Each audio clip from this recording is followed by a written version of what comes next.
The poem of the man God, the third year of the public life. Chapter 518. Going to Tekoah, Old Elianna. 29th of October, 1946. They are still only 11 when they set out again. 11 pensive, shocked faces around the sad face of Jesus, who takes leave of the sisters, and who, after a moment's consideration, says to Simon Zealot and Bartholomew, "You will stay here. You will join me at Tekoah, at Simon's house, or in the house of Nike near Jericho, or at Bethabara, if he should come, and serve charity. Have you understood?" "Do not worry, Master. We will not be lacking in love for our neighbor in any way," says Bartholomew, assuring him. "At whatever hour he may arrive, leave at once." "We will, Master, and thanks for trusting us," says the zealot. They kiss one another, and while a servant closes the gate and Jesus goes away, the two apostles go back to the house with the sisters. Jesus is ahead, alone. Peter is behind him, between Matthew and James of Alphaeus. Behind them there is Philip with Andrew, James, and John of Zebedee. Last, as silent as the others, come Thomas and Judas Thaddeus. But I am wrong. Peter also is silent. His two companions exchange a few words, but he, who is between them, does not speak. He proceeds silently, with his head lowered. He seems to be holding a mute conversation with the stones and grass on which he is treading. Also, the last two seem to have the same attitude. The only difference is that while Thomas seems to be engrossed in the contemplation of a tiny branch of willow, which he strips leaf by leaf, and looks at each leaf after detaching it, as if he were studying its light green shade on one side and the silvery one on the other, or the veins of its design. Judas Thaddeus is staring straight ahead. I do not know whether he is looking at the view which, after they have crossed over the ridge of a mountain, stretches across the rather indistinct splendor of a plain at dawn, or whether he is only looking at the fair hair of Jesus, who has thrown his mantle back to enjoy the mild December sunshine on his head. And Thomas's occupation and Judas Thaddeus's contemplation of the view, or of the Master, end at the same time. The latter lowers his eyes and turns round, looking at his companion, while Thomas, who has reduced his little branch to a riding whip, raises his eyes to look at Thaddeus. A sharp, and at the same time kind, sad look, which meets a similar one. "It is so, my friend, just so," says Thomas, as if he were ending a speech. "Yes, it is so, and deep is my grief. Also my love for a relative is involved." "I understand. But you have a torture of love in your heart. But what about me? I have a sense of remorse torturing me, and it is even worse." "Remorse? You have no reason for remorse. You are good and loyal. Jesus is pleased with you, and we have never had from you any reason for scandal. So how can you have this feeling of remorse?" "From a recollection. The remembrance of the day when I decided to follow the new rabbi, who had appeared in the temple. Judas and I were close to each other, and we admired the action and the words of the Master, and we decided to look for him. And I was more decided than Judas, and I almost dragged him. He says the opposite, but it is so. That is my remorse, that I insisted to make him come. I brought an everlasting sorrow to Jesus, but I knew that Judas was loved by many, and I thought that he would be useful as foolish as all those who can but think of a king of Israel greater than David and Solomon. But still a king as he says that he will never be.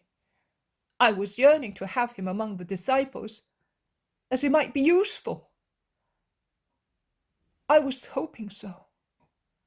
And only now I understand. And I understand so more and more how right Jesus was not accepting him at once. On the contrary, he told me not to look for him. A cause for remorse. I tell you, remorse. That man is not good.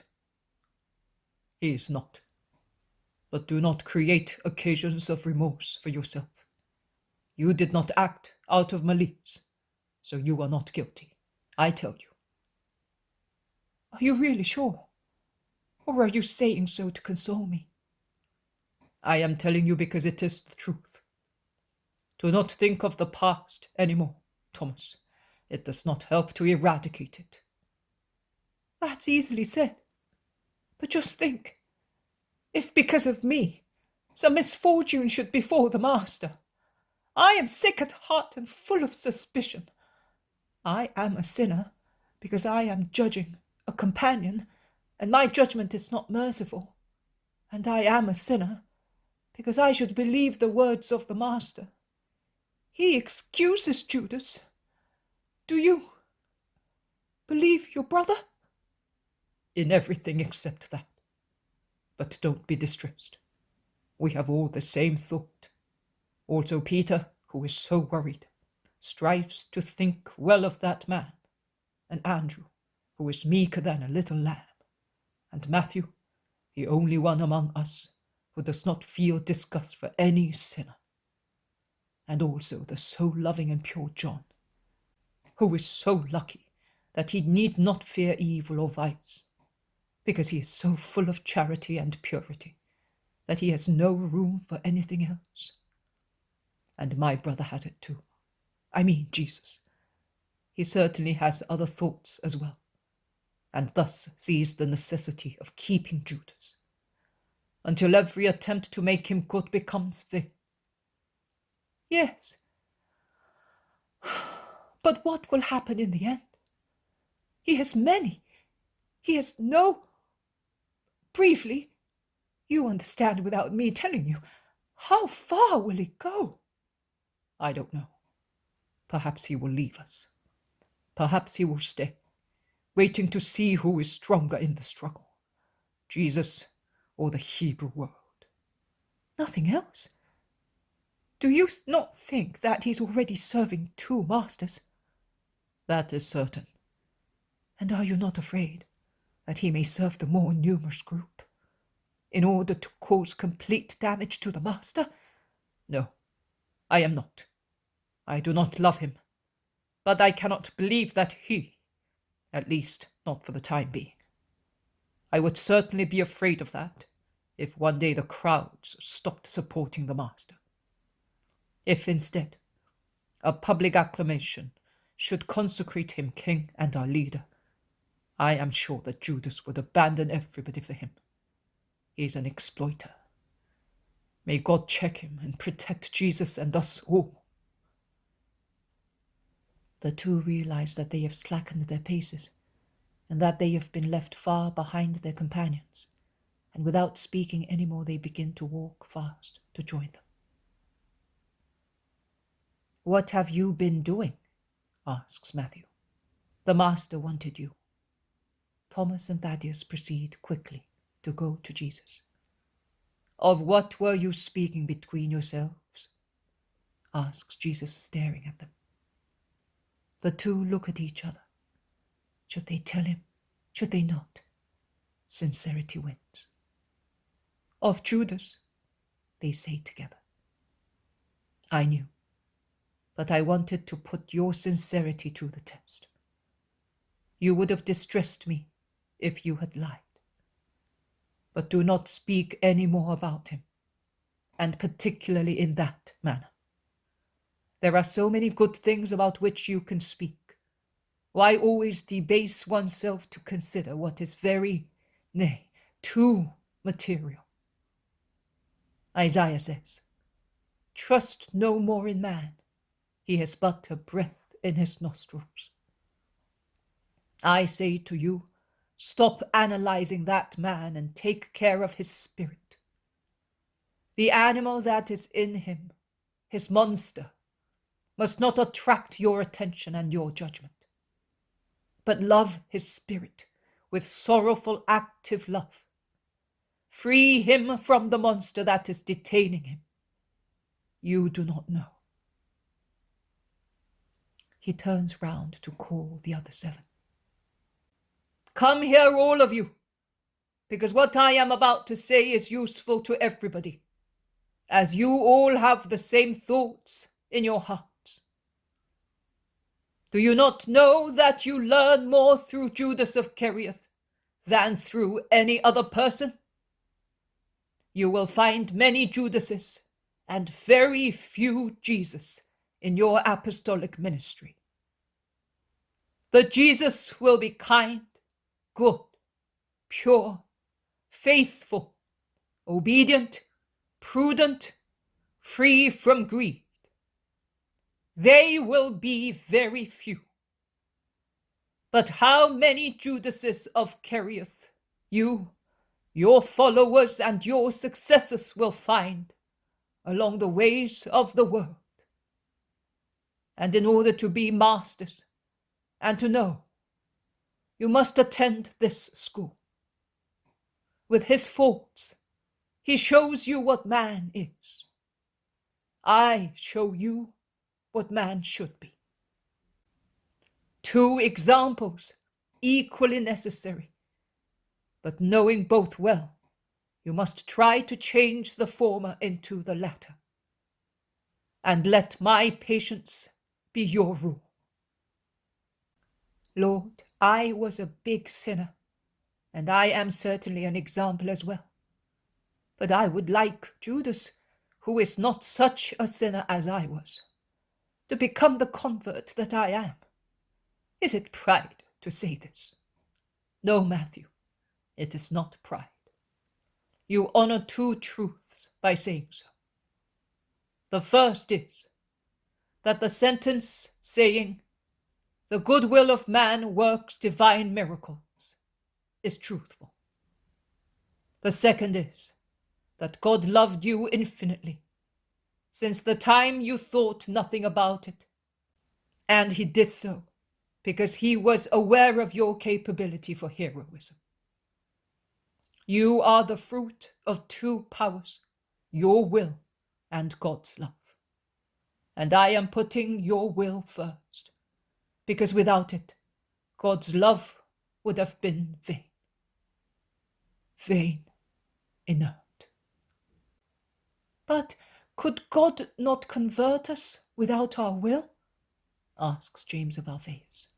Certainly, but man's will would still be required to persevere in the conversion obtained miraculously.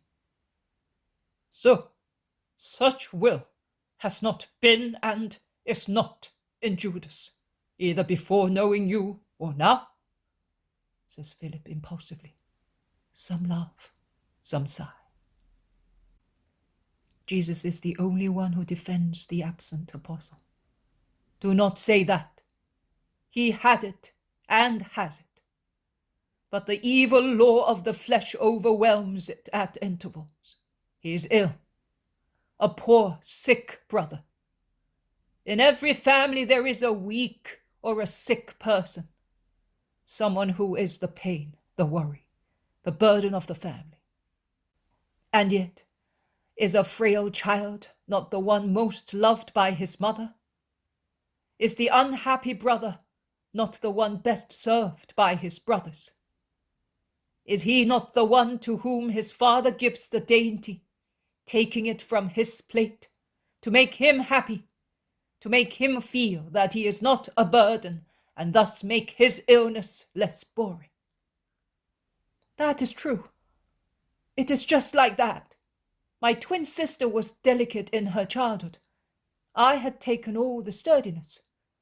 But the love of the family helped so much that now she's a buxom wife and mother, says Thomas. Exactly. Do with your spiritual brother what you would do with a weak brother. I will not utter one word of reproach. Do not be more severe than I am. Your patient love is the sharpest rebuke against which it is not possible to react. I will leave Matthew and Philip at Tekoah to wait for Judas. Let the former remember that he was a sinner, and the latter that he is a father. Yes, Master, we will bear that in mind. At Jericho, if Judas has not yet joined us, I will leave Andrew and John, and let them remember that the gratuitous gifts of God have not been granted in the same measure to everybody. But go to that old man who is staggering on the road over there. The town is in sight. With your alms, he will be able to buy some bread. Master, we cannot. Judas is gone with the purse, says Peter. And the sisters did not give us anything. You are right, Simon. They are stunned with grief, and we are as dazed as they are. It does not matter. We have some bread. We are young and strong. Let us give it to the old man, that he may not drop on the road. They search in their bags and put together a few morsels of bread. They give them to the old man, who looks at them with an amazed countenance. Eat, eat, says Jesus, encouraging him, and he lets him drink out of his flask, while asking him where he is going. To Tekoah. There is a big market tomorrow, but I have had nothing to eat since yesterday. Are you alone? More than alone. My son drove me out of the house. The senile voice is heart-rending. God will open the gate of his kingdom to you, if you can believe in his mercy, and in that of his Messiah. But my son will have no Messiah, because he who hates him so much as to hate his Father who loves him cannot have the Messiah. Is that why he drove you out? Yes, it is. And that he might not lose the friendship of some people who persecute the Messiah. He wanted to show them that his hatred is greater than theirs, as it exceeds the call of kinship. How horrible! They all exclaim. It would be more horrible if I had the same thoughts as my son, says the old man impulsively. But who is he? If I have understood correctly, he must be one who has power and authority, says Thomas. Man, it will not be a father to mention the name of his guilty son, to have him despised. I must say that I am cold and hungry, although by working hard I had increased the wealth of the family to make my son happy, but not more than that. Consider that I am from Judea, and he is from Judea, and that we are thus of the same race, but of different opinions. The rest is of no importance. And since you are a just man, are you not asking anything of God? Jesus asks kindly. That he may touch the heart of my son and induce him to believe what I believe. But for yourself, Just for yourself? Are you not going to ask anything? To meet him who, according to me, is the Son of God. To venerate him and then die. But if you die, you will not see him anymore. You will be in limbo. Only for a short time. You are a rabbi, are you not? I cannot see very well. My age and the many tears, and also hunger. But I can see the tassels of your belt. If you are a good rabbi, and I think you are, you must realize, too, that the time has come. I mean the time mentioned by Isaiah, and the hour is about to come, when the Lamb will take upon himself all the sins of the world, and will bear all our evils and sorrows, and will therefore be pierced and sacrificed, that we may be restored to health, and we may be at peace with the eternal Father. Then there will be peace also for spirits. I hope so, confiding in the mercy of God. Have you ever seen the Master? No, I only heard him in the temple at festivals. But I am small, and age makes me even more so, and I cannot see very well, as I said. So, if I go to the middle of the crowd, I cannot see, because there is someone in front of me. If I stay out of the crowd, I cannot see, because I am too far away. Oh, I would love to see him at least once. You will see him, Father. God will satisfy you. And have you where to go at Tekoah? No, I will stay under a porch or some door. I am used to it by now. Come with me. I know a good Israelite. He will receive you in the name of Jesus, the Galilean Master. But you are a Galilean too. One can tell by your accent. Yes. Are you tired? But we are already at the first houses. You will soon be able to rest, and you will have some refreshment. Jesus bends to say something to Peter, and Peter moves aside to tell the others what Jesus said, but I do not understand what he says. Then Peter quickens his steps, and he enters the town with Alphaeus' sons and John. Jesus follows him with the others, adapting his step to that of the poor old man, who does not speak any more, tired as he is, and so he remains behind with Andrew and Matthew. The town seems to be empty. It is midday, and many people are at home for their meals. After a few meters, they meet Peter, who says, "It's done, Lord. Simon will accept him, because you are taking him, and he thanks you for thinking of him. Let us bless the Lord. There are still just people in Israel. This old man is one, and Simon is another. There are still some good, merciful people, faithful to the Lord, and that compensates so much bitterness, and it allows one to hope that divine justice will be appeased because of these just people.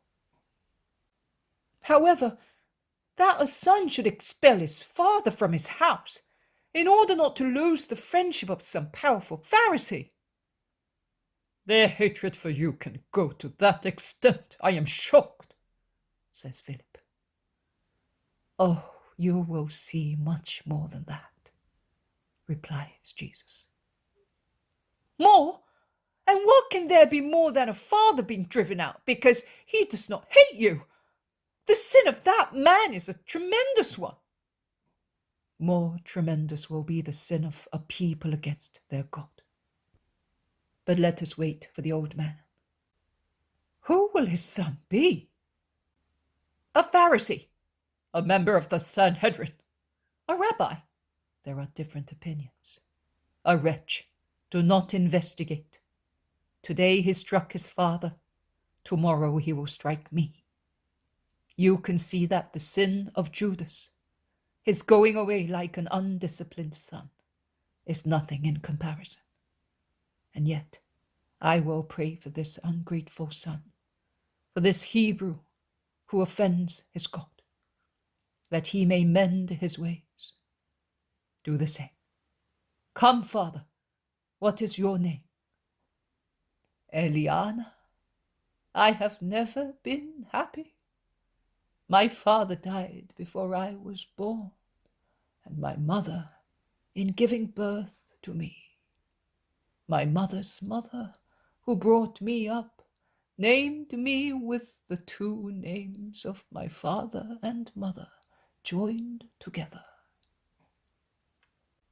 You really are an Eli man, and your son is like Phineas, says Philip, who cannot set his mind at rest because of such sin. God forbid, man.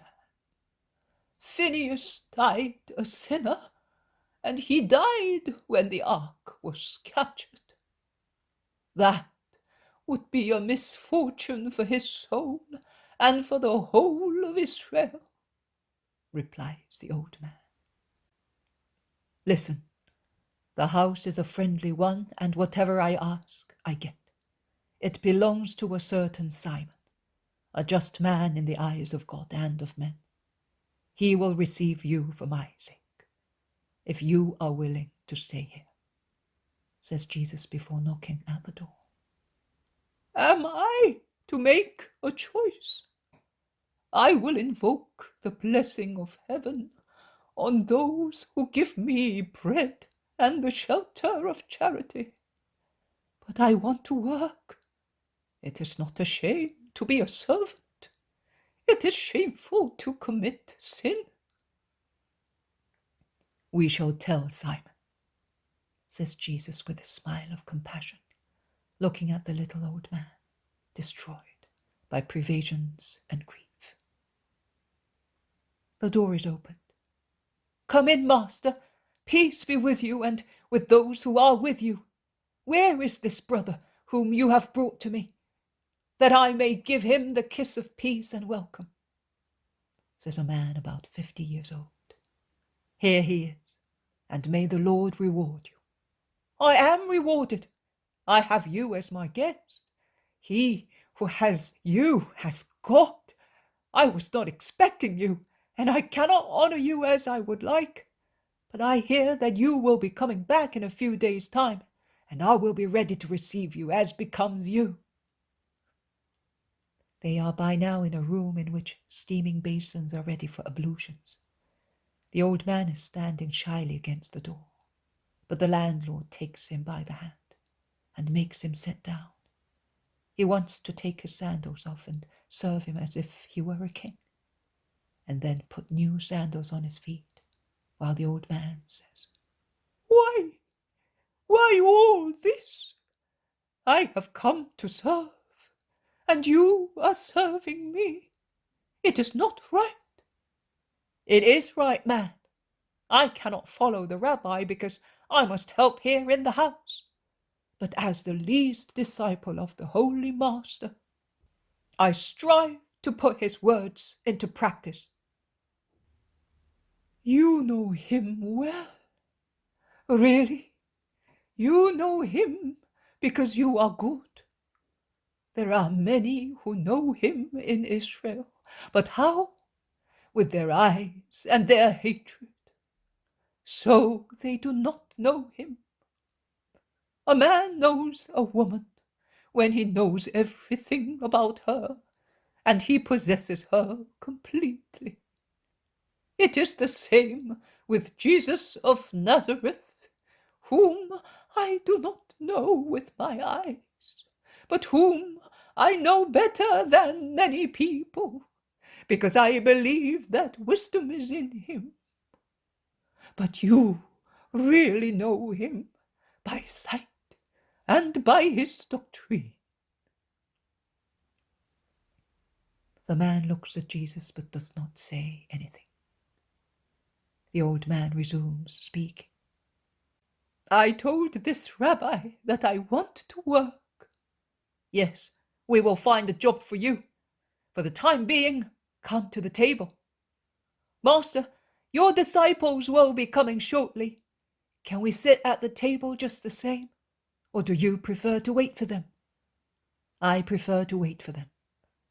But if you have work to do, oh, Master, you know that it is a joy for me to obey your least order. From this moment, the old man begins to suspect of the identity of the man who assisted him on the way, and looks at him over and over again. He then looks at his companions, diligently, walking round them. The son of Alphaeus come in with John. Jesus calls them by their names. Oh, most high God! So it was you! Exclaims the old man, and he prostrates himself, venerating him. His amazement is not inferior to that of the others. His way of recognizing the master is so strange. Peter, in fact, asks him, what is there so special in these names, so common in Israel, to make you think that you were in the presence of the Messiah? Because I know Judas. He always comes to my son. The old man stops, as he feels embarrassed, having mentioned his son. But I have never seen you, man, says Thaddeus, standing in front of him, and bending to be face to face with him.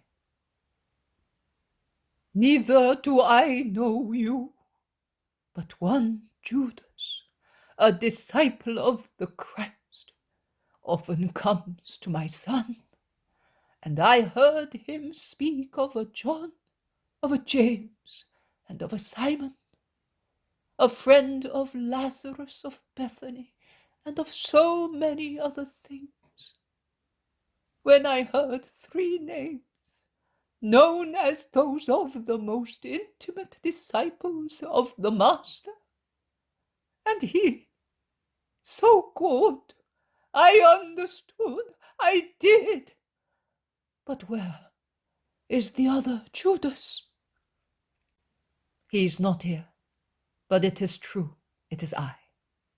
The Lord is good, Father. You wished to see me, and you have seen me. Let us bless the mercy of God. Do not move away, Elianna. You were close to me when I was a wayfarer to you, and nothing else. But now that I am the destination, do you not know how much your heart has comforted me? It is not possible for you to know. I, not you. I am the one who has received most.